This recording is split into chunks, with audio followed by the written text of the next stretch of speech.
Muy buenas tardes. En esta ocasión vamos a hablar de dos filósofos importantes de la historia y tengo unos invitados, unos panelistas invitados, el cual considero que son las personas más propicias para hablar en esta ocasión de estos filósofos. Los filósofos del cual vamos a hablar es Max Weber y Pierre Bourdieu. Por lo tanto, quisiera hablar sobre la biografía, aportes de la ciencia, obras más importantes, sus planteamientos más vigentes, y para ello quisiera hacerlo preguntándoles a ustedes dónde nacieron, a qué se dedicaron, por qué creen ustedes que ellos fueron tan importantes en la ciencia. Ok, Sandra, en cuanto a Max Weber, te comento que es un filósofo sobresaliente de finales del siglo XIX y comienzo del siglo XX. Te digo que a finales del siglo XIX porque él nació en 1864, un 21 de abril, y su deceso se dio un 14 de junio de 1920, de tal manera que él pudo vivenciar todas las consecuencias de una guerra terrible que fue la Primera Guerra Mundial. En el ámbito del conocimiento, a Max Weber lo podemos catalogar como un filósofo, como un economista, un jurista.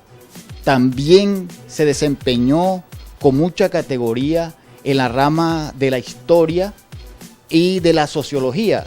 Pero fíjate que a Max Weber, a pesar de que hizo unos aportes y es considerado como el padre de la sociología moderna, él no se cataloga a sí mismo como sociólogo, más bien lo hace como historiador, porque él dice que estas dos tendencias, tanto la sociología como la historia, son unas empresas convergentes.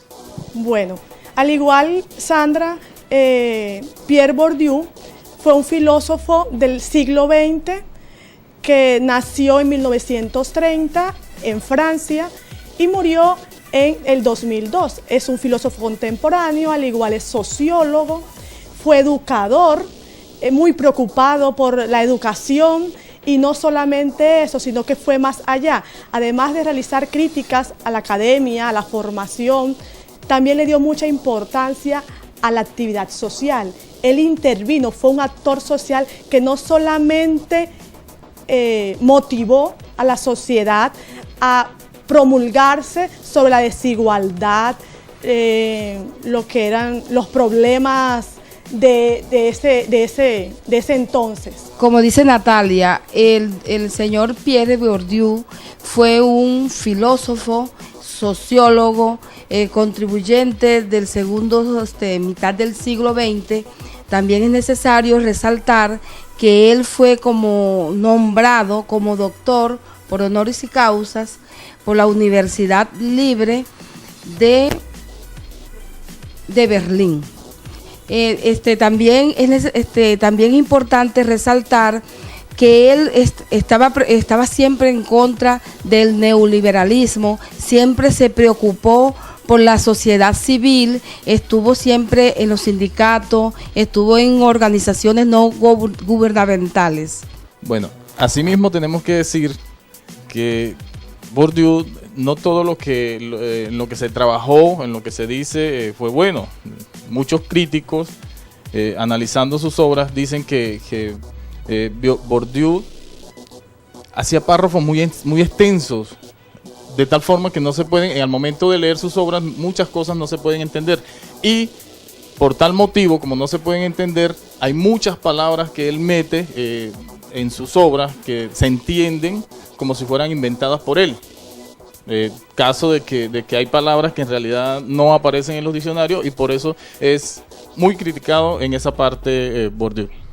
Bien, retomando a nuestro filósofo Weber, con el cual aperturamos esta intervención, cabe realzar su tendencia filosófica dentro de las tantas actividades del conocimiento adquirido de Weber, ¿no? Un ilustre de buena descendencia, de familia estudiada, pudiente.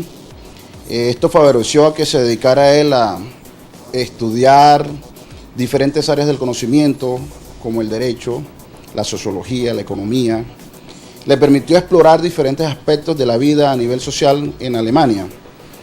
Pues bien, Weber toma como uno de sus principales mentores a Marx y por ahí se inclina tomando aspectos relevantes de Marx enfocados hacia el bienestar social. Se declara o se proclama un filósofo de tendencia socialista. De hecho, su mayor inclinación de formación tiene que ver con la sociología misma, estudiando la ciencia fáctica, considerada como una ciencia inexacta, puesto que el comportamiento humano es impredecible. Weber hace una recopilación a través de sus escritos de cómo analizar y cómo transformar esa cultura y esas costumbres desde lo social, el cual es un tema bastante relevante para él. Bueno, Max Weber también es muy criticado porque por ser de tendencia social o digámoslo económicamente de poder económico, todas sus tendencias y todo sus estudios fueron basados en las clases sociales. De hecho, se habló mucho de la estratificación de las clases sociales que hizo Max Weber. Se habló mucho de la política, pero es muy criticado en el sentido de que habló de todo esto, pero se olvidó de lo más importante de la sociedad, que son las personas. Bueno, pero mis televidentes quisieran saber cuál de los dos era naturalista, cuál era positivista, qué corrientes siguieron, cuáles fueron sus planteamientos más importantes ante la sociedad. No nos vamos a quedar solamente en la biografía porque ellos fueron importantes y vamos a resaltar cuál fue el aporte más importante de ellos hacia la sociedad. Sí, Sandra, es tan importante el entorno intelectual en que se desarrolló Max Weber, que es considerado uno de los fundadores del estudio moderno de la sociología y de la administración pública, pero eso sí, con un pensamiento marcado antipositivista. Es decir, que a Max Weber lo podemos catalogar como de las ciencias naturalísticas, ahondando profundamente en los aspectos sociales, de tal manera que lo podemos categorizar como un autor o un filósofo interpretativo. Retomando un poco al filósofo Bourdieu, Pierre Bourdieu, podemos decir que él se enmarca en un modelo constructivista y a la vez estructuralista, con una visión determinista. Además de esto, tiene una vida intelectual donde su ejercicio influía mucho sobre la conciencia humana y social. También podemos decir que Pierre Bourdieu era un filósofo no positivista. Además de esto, tenemos que él era un crítico de las ideologías marxistas, pues este le da una importancia demasiado alta a los que son los factores económicos. Y él, a su vez, percibe lo que es el análisis de las ideas o la importancia se la da a lo social. Sandra, el que llamó capital cultural fue Bourdieu, que él dice que el capital cultural es aquellas costumbres, tradiciones, hábitos, los límites, las normas que vienen desde el hogar de cada uno, hasta incluso el mismo lenguaje.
Bueno, después de una breve pausa quedamos con la pregunta de las obras más importantes y en el cual podemos calificarlos a ellos. ¿Cuál de los dos consideran ustedes que escribió las obras que marcaron más a la sociedad y que le dejaron un legado?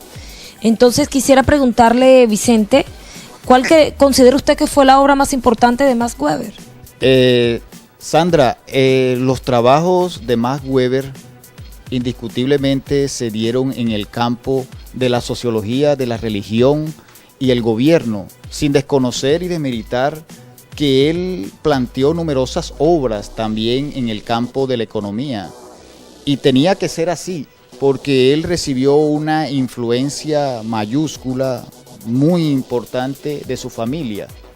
Max Weber era un intelectual innato, realmente. Su padre, intelectual, economista, su tío, historiador, economista, realizó unos tratados acerca de la historia española, y su hermano también en ese mismo perfil. De tal manera que la importancia y la inteligencia de Max Weber se daba en un escenario, en un contexto intelectual realmente, y debía ser así por lo que se estaba dando en su entorno. Podemos decir que las obras más importantes de Max Weber se dan en la ética protestante, ¿verdad? Y una obra también muy importante conocida como El espíritu del capitalismo. Pero ¿por qué le llamó espíritu capitalismo a esa obra? ¿Por qué consideran ustedes esa palabra, espíritu capitalismo? Bien, no debemos olvidar la influencia religiosa de Weber debido a sus raíces y a sus orígenes. En todas las obras de Weber se hace énfasis desde el punto de vista religioso la importancia de doctrinar la formación de la cultura social desde el aspecto de la formación, y juega un papel importante, un rol muy definitivo en la formación de la estructura social, la parte religiosa. Entonces es un componente esencial de las obras de Weber hablar del enlace que hay entre la formación social de la cultura y apalancado desde el aspecto religioso. Bueno, pero podemos decir ahí, con esa explicación que me das, que para él era muy importante el aspecto religioso en una sociedad. Y también podemos decir, se podría inferir ahí que su obra Espíritu Capitalismo tendría algo que ver con la importancia que le da la religión al capital. Sí, no debemos olvidarnos del rol que juegan la parte de la formación religiosa dentro de la sociedad. De hecho, todavía en el mundo actual, en las culturas modernas, nosotros vivenciamos cómo infiere la estructura religiosa dentro de la formación cultural y económica, porque aparte de eso considero que la religión como tal forma parte, como te decía anteriormente, de la estructura, pero no solamente de la formación ética y moral, sino que también es un poder político, y como poder político tiene injerencia en el poder económico. Y en Europa se vivió mucho la forma, desde mi punto de vista, y respetando, no queriendo irrespetar, hiriendo susceptibilidades, el punto de vista de cómo fue incisivo las fuerzas religiosas para definir la economía como tal. Y de las tendencias socialistas de Weber, decimos que él planteaba una tendencia que era el control de la distribución del capital como tal, y se amparaba en la moralidad, la religión, para poder definir cómo quería que se moviera la economía y el capital mismo dentro de la sociedad.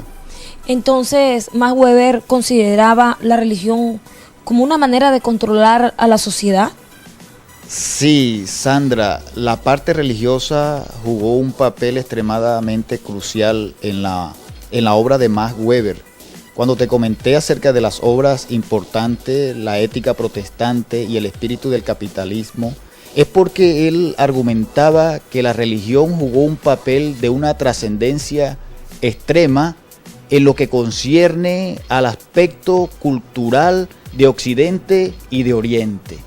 Pero, ¿solamente habló de religión ¿Ninguna obra de él se refería a la ciencia?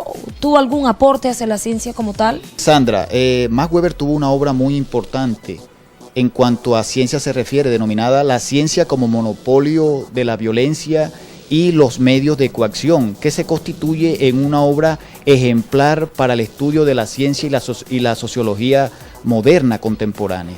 ¿Y Bourdieu? En sus obras, ¿de qué hablaba Bourdieu? La obra más importante de Pierre Bourdieu fue Los Herederos, que la escribió en 1975. De hecho, se dice que esta obra fue la que lo llevó a la fama. También podemos mencionar otras obras, como es La dominancia masculina. ¿Qué otra obra tenemos, Berta? También tenemos Lesión sobre lesión. También tenemos La dominancia masculina, como tú la nombraste, que ahí busca la satisfacción del hombre, y la mujer siempre estaba oprimida, donde él explica en esa obra especialmente cómo la mujer es bajo el yugo del dominio masculino. Berta, no olvidemos resaltar otra de las obras más importantes y relevantes a nivel de la sociología, pues esta se encuentra entre las 10 obras más importantes a nivel mundial, la cual es una crítica social del juicio. Además de esa, también tenemos El oficio del sociólogo. Definitivamente, Bourdieu ha dejado un legado en torno al análisis sociológico de las sociedades a nivel mundial. Natalia, también quiero resaltarte una obra importantísima de Pierre, es la capital cultural, la escuela y el espacio social. Es ahí donde se converge la sociedad con el individuo, donde ahí se dan las costumbres, las tradiciones, las normas, los límites, desde el hogar y desde la sociedad. Berta, pero el oficio del sociólogo podría decirse que fue un manual que dejó Bourdieu, que debe seguir cualquier sociólogo de esta época, ¿o esos pensamientos ya no están vigentes? Claro que sí, esos pensamientos están vigentes. De hecho, todos los sociólogos deben de ceñirse por ese manual, que es el oficio del sociólogo, cuáles son las funciones y cuál es su accionar en los campos laborales donde él se encuentra. Jimmy, hay algo que me llamó mucho la atención al principio de esta entrevista, y era, hablaste de que el pensamiento de Bourdieu no se entendía porque él utilizaba un lenguaje muy coloquial, y el cual, como son unas obras que había que traducirlas y que al traducirlas esas palabras de verdad no aparecían en la Real Academia, y podría decirse que su pensamiento o la manera como él escribía esas obras era algo confusa, pero algo confusa porque no se entendían las palabras, o era porque le daba mucho largo a sus pensamientos o a su entendimiento en sí.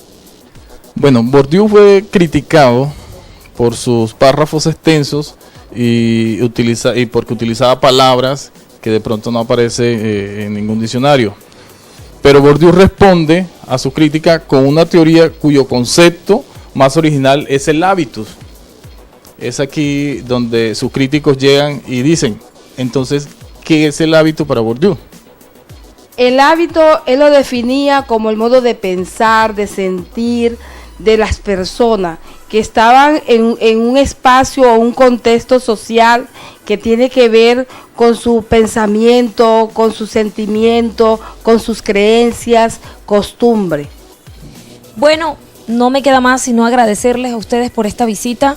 Sé que mis televidentes hoy están muy contentos porque recibieron una nutrida tarde llena de pensamientos filosóficos y de obras vigentes, y más importante como es de grandes filósofos como Max Weber y Pierre Bourdieu. Vicente Orozco, muchas gracias. Sabía que tenías muchos conocimientos referente a Max Weber y que te inquieta mucho. Jimmy, ¿todavía estás confundido con las obras de Bourdieu? Berta, gracias. Harold, espero volver a tenerte en el próximo programa hablando de otros filósofos. Y Natalia, muchas gracias. Y a ustedes, televidentes, los espero en el próximo programa.